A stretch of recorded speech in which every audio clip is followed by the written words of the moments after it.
नमस्कार मंडळी, तर मी सनी पडी एसपीडी ब्लॉगमध्ये पुन्हा एकदा एका नवीन व्हिडिओमध्ये तुमचं सर्वांचं स्वागत करत आहे। तर मंडळी आज आलेलं आहे थलेपाडा गावामध्ये आलेलं, जिथे आपले पेरवी परिवार कुलदेवताचं मंदिर आहे तिथं आता आलेलं आहे। तिथे तर तुम्हाला आता देवाचे रक्षक यांचाच गोंधळ आणि मानपानाचा प्रोग्राम असणार आहे, तेच तुम्हाला आजच्या व्हिडिओमध्ये बघायला भेटेल। तर मंडळी आपण यावर्षीच जेजुरीतून जाऊन आलेलो आहे, तिथे बघितलं आता कशा प्रकारे जेजुरी गड्यावर कशा प्रकारे सर्वांनी धमाल केली, ब्रास बँडवर सर्वांनी फुल धमाल केली। ती व्हिडिओ बघितलं नसाल तर डिस्क्रिप्शन तुम्हाला लिंक दिसत असेल, तिथे जाऊन सुद्धा नक्की तुम्ही बघू शकताय। आता थोड्या वेळात आता गोंधळाला सुरुवात होईल, त्यानंतर मानपानाचा प्रोग्राम आहे तो सुद्धा तुम्हाला आजच्या व्हिडिओ बघायला भेटेल। चला व्हिडिओ न स्किप करताना बघा इकडे सर्व मोठा मंडळ सुद्धा जमलेला आहे इकडे परिवारातली, आणि आता गोंधळ सुद्धा आता सुरुवात होणार आहे, तयारी चालू आहे।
बघा तो मानासाठी बोकड आणला होता तो तिकडे होता तोडताना बघा बारीक करताना प्रसाद बघा इकडे सर्व पेढी परिवार इकडे महिला मंडळी इकडे दिसते सर्व इकडे पुढे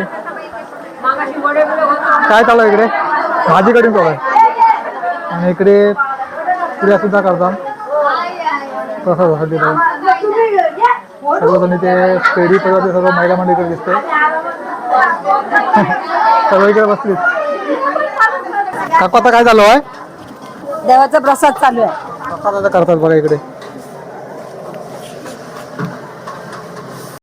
बघा आता आपल्यासोबत आता आपल्या पेढी कुटुंबातील सर्व मंडळी इथे दिसत आहेत.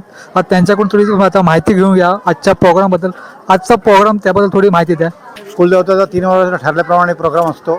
देवाचं गोंधळ आणि जागरण असतं आणि नंतर देवाचं देणं असतं, म्हणजे रक्षकांचं देणं असतं. ठरल्याप्रमाणे 3 वर्षांनी देतो आम्ही. डिसेंबर महिन्यात आम्ही जेजुरी केली, देवाचं दर्शन घेतलं, देव धुतले, तिथलं महाआरती केली, महापूजा केली आणि नंतर देव पुन्हा इकडे येऊन देवाचा सोहळा इकडं देवीजवळ न्यायला आणि नंतर या आषाढ महिन्यात देवाचं हे द्यायचं असतं, रक्षकांचं मानपान द्यायचा असतो आणि गोंधळ करायचा असतो. तो आज हे चालू आहे. हा सर्व कुटुंब एकत्र आले आहेत. जवळजवळ आमच्या 160 चुली आहेत आणि नांदाईपाडा, फकीरपाडा, थळेपाडा, खारपाडा, म्हात्रोळी, तोंडी, मुंबई या ठिकाणचे लोक हिराड वगैरे आहेत. एकत्र येतो आणि आमचा हा सोहळा मी चालू ठेवतो कंटिन्यू. आता कुलदेव रक्षकांचा मानपान इथे चालू आहे.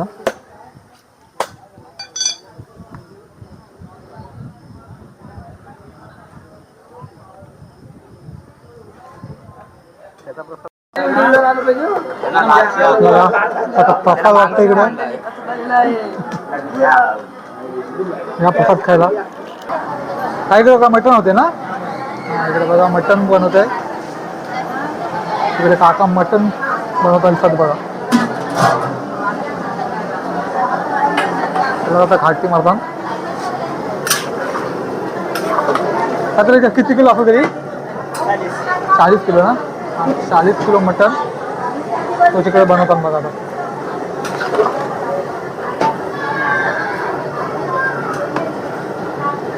बघा इकडे सर्व पेढी परिवारातल्या सर्व इथं महिला दिसतात. प्रसाद खाला ना सगळ्या मी. प्रसाद खाला ना प्रसाद. बघा सर्व इथं पेढी परिवार सर्व इथं महिला दिसतात बघा. आणि बघा इकडे सुद्धा मंडळी बसले दिसतंय. म्हटलं या आता प्रसाद खायला मटण आणि वडा या प्रसाद खायला. बघा आता सर्वजण आता प्रसाद खातात. प्रसाद खायला बसले. तर तुमचं काका पहिलं नाव सांगा आणि आपला जो आजचा प्रोग्राम होता त्याबद्दल थोडी माहिती द्या. मी विनोद गजानन पेडवी. नांदाईपाडा गावामध्ये आमचं पेडवी कुटुंब हे तसं सगळ्यात मोठं कुटुंब आहे. या ठिकाणी आत्ताच कुलदैवताचा, रक्षकाचा, मानपानाचा आणि गोंधळाचा कार्यक्रम झालेला आहे. दरवर्ष पेडवी कुटुंबीय दर 3 वर्षांनी जेजुरी वारीसाठी जात असतात आणि जेजुरी वारीसाठी गेल्यानंतर एक रक्षकाचा मान आणि गोंधळ हा कार्यक्रम असतो. तर यावर्षी आम्ही जेजुरी या ठिकाणी 3 वर्षांनी गेलो होतो. जेजुरीच्या वारीनंतर रक्षकाच्या मानपानाचा आणि गोंधळाचा कार्यक्रम या ठिकाणी पार पडलेला आहे आणि या कार्यक्रमासाठी बहुसंख्येने या ठिकाणी पेडवी कुटुंबीय हजर आहेत. पेडवी कुटुंबियांची जी कार्यकारिणी कमिटी आहे त्यांनी पुढाकार घेऊन या ठिकाणी सर्व व्यवस्था सर्व कुटुंबियांसाठी केली होती आणि अतिशय उत्तम प्रकारे हा कार्यक्रम या ठिकाणी पार पडलेला आहे. आत्ताच सर्व पेडवी कुटुंबियांनी या मानपानानंतरचा प्रसाद घेण्याचा कार्यक्रम उरकलेला आहे आणि सगळे अतिशय आनंदाने आपापल्या घरी जायला निघालेले आहेत. बघितलं असाल आपले यावर्षीच आपण जेजुरी गडावर गेलो होतो आणि त्यानंतर आत्ता तुम्ही बघितलं असाल गोंधळ आणि मानपानाचा प्रोग्राम आजच्याच दिवशी तुम्ही बघितला असाल. चला व्हिडिओ आवडला तर नक्की लाईक करा आणि चॅनल सबस्क्राईब देखील नाही करा. आपण अशाच प्रकारच्या नवीन व्हिडिओज घेऊन असतो. चला तर भेटतो लवकरच पुन्हा एकदा अशाच प्रकारच्या एका नवीन व्हिडिओ देतो.